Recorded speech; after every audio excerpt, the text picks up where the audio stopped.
Good morning friends. Next lecture series છે દ્રવ્યગુણની અંદર synonyms of the ઔષધિ, એટલે કે ઔષધિના સિનોનિમ્સ આપણે આયુર્વેદના અંદર આપેલા છે અને એના મિનિંગ પણ છે. તે મિનિંગને આપણે દ્રવ્યગુણની અંદર યાદ રાખવાનું છે. ઔષધિના સિનોનિમ્સ કઈ રીતે યાદ રહેશે કે એના જે કર્મ છે, એના સ્વરૂપ છે, અથવા એ કઈ જગ્યાએ ઊભી છે એના ઉપર છે, અથવા એની ઇફેક્ટ કેવી છે એના ઉપર છે, એના સિનોનિમ્સ છે. તો આપણે શું કરવું પડે, કોઈ એક ઔષધના પહેલાં 5 સિનોનિમ્સ યાદ રાખવાનો ટ્રાય કરવાનો, પછી વધારેમાં વધારે 7 અને પછી વધારેમાં વધારે 10 હોય તો 10, એ રીતના યાદ રાખવાનું રહેશે. અને ઔષધિઓના સિનોનિમ્સ જે છે એની અંદર આપણે કઈ રીતે જઈશું, તો ડિવાઈડ એન્ડ લર્ન ટેકનિકથી જ જવું પડશે દ્રવ્યગુણની અંદર, કારણ કે બધું જ એક સાથે કરવા જવાય નહીં. તો ડિવાઈડ એન્ડ લર્ન ટેકનિકની અંદર સિનોનિમ્સની અંદર આપણે ડેઇલી 106 છે તો 106 ડિવાઈડ બાય કરીએ, આપણે રોજના 7 કરીએ તો કેટલા થાય, 7 થી 8 ડ્રગ કરીએ તો 8 × 8, 2 વધ્યા 6, 8 તરી 24, 13 રોજ કરવા પડે. 13 દિવસમાં પતી જાય. 13 દિવસમાં પતી જાય. 13 ના આપણે કલબ 15 કરીએ ચલો દિવસ, તો શું છે, રોજની 6 ડ્રગ કરવાની થાય આપણે મેક્સિમમ. તો રોજની 6 ડ્રગના સિનોનિમ્સ આપણે જોવાના, જેથી 15 થી 16 દિવસમાં જે છે સિનોનિમ્સ શું છે બધા જ કમ્પ્લીટ આપણે થઈ. અને એમાં એ જ કોન્સેપ્ટ છે કે જે દિવસે લો એ દિવસે લેવાની છે ઔષધિઓ, ઔષધ લખી નાખવાની, સિનોનિમ્સ એકવાર વાંચી લેવાના, એના મિનિંગ સમજવાના, વારંવાર વાંચવાનું આખો દિવસ 6 ઔષધિઓના સિનોનિમ્સ, અને સાંજે જે છે લખવા બેસવા. આખો દિવસ ગમે ત્યારે તમે 10 મિનિટ આપી દેવાની, સવારે 10 મિનિટ, બપોર 10 મિનિટ, સાંજે 10 મિનિટ, ગમે ત્યારે ક્યાંક જતા હોય 10 મિનિટ આપી દેવાની. તો એ 10-10 મિનિટ કહીને અડધો કલાક તમારો બગડે દિવસનો. સિનોનિમ્સ 6 ડ્રગના સિનોનિમ્સ કરવા, પછી રાત્રે એને લઈને બેસવાનું કે આમલકીના સિનોનિમ્સ કયા હતા, તો કે આટલા, એટલા યાદ આવે એટલા લખવાના, ફરીથી લખવાના, એકવાર પાછું જોઈ લેવાનું કે ભાઈ આ રહી ગયા છે તો ફરીથી એકવાર લખી નાખવાના. એમ થાય કે હવે વાંધો નહીં આવે તો પછી બીજા દિવસ કરવાનું, બીજા દિવસે પાછા આગળના જે છે લખી નાખવાના, એ જ ટેકનિક, સેમ રૂલ, આગળના લખી નાખવાના, પાછા વાંચવાનું ચાલુ કરવાનું, પછી એ જ જે છે આપણે આગળ વધવાનું. રોજની કેટલી ડ્રગ, રોજની 6 જ ડ્રગ, વધારે નહીં. કેટલી ડ્રગ, 6 જ ડ્રગ, 6 ડ્રગ પર ડે. તેમાં પહેલી ડ્રગ છે આમલકી, એની અંદર શું કીધું, વયસ્યા, એટલે કે જે વયને અટકાવે છે. આમલકી રસાયણ જે છે વયને અટકાવનારું છે, તો વયસ્યા. વૃષ્ય છે. શ્રીફળ, શ્રી એટલે શું, કલ્યાણકારી, શ્રીફળ કલ્યાણકારી ફળ છે. ધાત્રીફળ એટલે કે માતા જે છે જેવી રીતે બાળકને સાચવી એવી રીતે જે છે ફળોની માતા શું છે, આમલકી છે. ધાત્રી છે એટલે કે માતા જેમ જે છે સાચવે છે બાળકને. તિસ્યા ફળ, કેમ, તો કે આમલકી તમે જોયું છે, આંબળું જે છે આ રીતના જે છે આમ ત્રાસી લાઈનો હશે દરેક આંબળા ઉપર, ઓકે, આવી રીતના હશે, ઓકે. તો તિસ્ય ફળ. અમૃતા, તો કે અમૃતકારી ઇફેક્ટ છે, અમૃત ફળ છે. શિવ એટલે કે કલ્યાણકારી છે. જાતિ ફળ રસ, એટલે કે એના રસ જે છે, એનો ફળનો રસ જે છે એ પણ જે છે એટલો જ ઉપયોગી છે, કારણ કે આમલકી સ્વરસ જે છે બનાવીએ છીએ, અને આમલકી સ્વરસની ભાવના શેમાં આપી, આમલકી ચૂર્ણની અંદર, ત્યારે આમલકી રસાયણ બને 21 વખત ભાવના આપી ત્યારે, તો આનો રસ પણ ઉપયોગી છે, એટલે કે જાતિ ફળ રસ. તો આમલકીના જોયા વૈશ્યા, વૃષ્યા, શ્રીફળ, ધાત્રીફળ, ધાત્રી, તિસ્યાફળ, તિસ્ય, અમૃત ફળ, શિવ, જાતિ ફળ રસ, આમલકીના થઈ. હવે અગ્નિમંથની વાત કરીએ તો અગ્નિમંથની અંદર અગ્નિમંથ તો છે જ. જય એટલે કે રોગો ઉપર શું પામે છે, જય પામે છે. જય જયા જયંતી, એ રીતના આવે, યાદ રહે સિક્વન્સમાં, જય જયા જયંતી.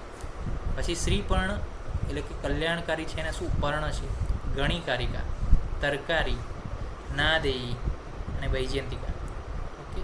આના જે છે મિનિંગ થોડા ઓકવર્ડ છે એટલે મને યાદ હાલ પૂરતા નથી, તો એ તમારી રીતે શોધો.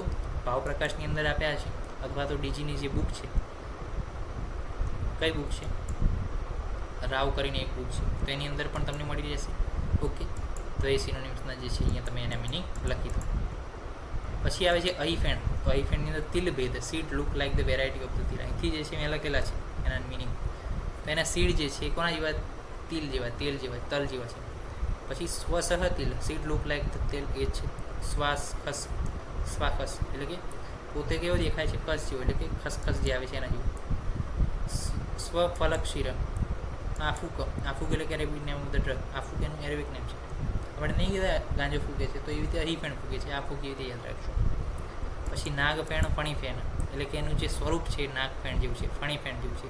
એના ફ્લાવર્સ જે છે એનું સ્વરૂપ જે છે કેવું છે, તો કે જેવું આમ નાગે આવું ફેણ બાંધ્યું એવી રીતે જે છે આપણે દૂરથી દેખાય, એ રીતના જે છે એનું સ્વરૂપ છે.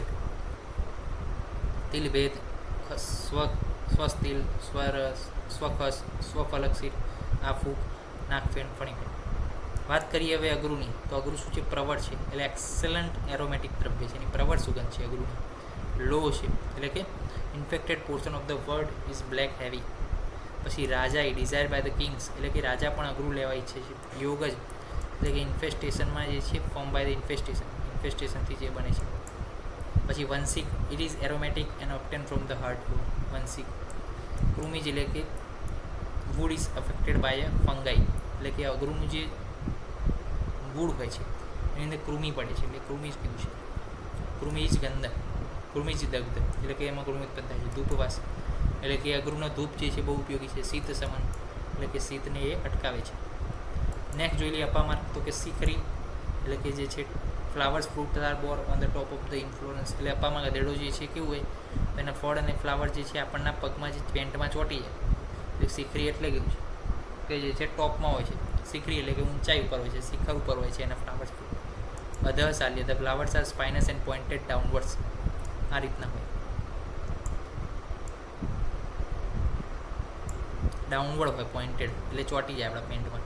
મરકટી, લીવ્સ હેવ્સ ડોઝ અપ્રેઝડ હેર, પછી જે છે પાંદડામાં શું હોય? અપ્રેઝડ હેર હોય, પાંદડામાં રોમ હોય. પ્રત્યેક પુષ્પા, ફ્લાવર્સ આર રિવર્ટેડ. ક્ષવક, આઘાટ, આઘાટ એટલે કે ગમે ત્યાં ઉગી જાય. ક્ષાર મધ્ય, તો પ્લાન્ટ્સ આર પ્રિડોમિનન્ટલી આલ્કલાઇન હોય. અને દુગ્રહ, એટલે કે જે છે inflorescence has the crested colours of peacock ruminated poisons. Okay, તો દુગ્રહ એને કીધું છે. અપામાર્ક પતિ ગયું. છઠ્ઠી જે છે આરગવદ, લાસ્ટ ઔષધિયાતની, તો આરગવદને શું કહેવાય? રાજવૃક્ષ. એની જે છે એ પ્રકારનું જે છે સ્વરૂપ જ છે કે રાજાઓનું વૃક્ષ હોય એવું લાગે.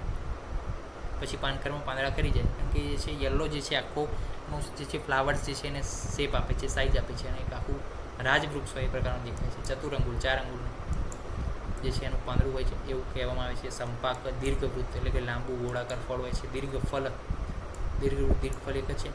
વ્યાધિઘાત છે, વ્યાધિનો નાશ કરે. આર્યવત, એટલે કે ફળ જે છે લાંબા, આર્યવત, આરી જેવા છે. અરિવત, અને સળી જેવા છે, લાંબા સળી જેવા છે. ઓકે, અરિવત, અરી આપણે નહીં કહેતા, અરી છે, મોટું છે. કૃતમલ, એટલે કે માળા બનાવે છે પુષ્પની. કૃત એટલે કે બનાવવાની, માળા. સુવર્ણ, એટલે કે સોના જેવું છે. આખું જે છે ફ્લાવર્સને એવી રીતના ઉગે છે કે જેથી આખું સોનું હોય એના ઉપર, એવું જે છે ગોલ્ડન અપિયરન્સ જે છે જોવા મળે. તમે ગૂગલ ઉપર સર્ચ કરો આરગવદ, તો તમને જોવા મળશે કે આરગવદ કેવું આખું વૃક્ષ છે.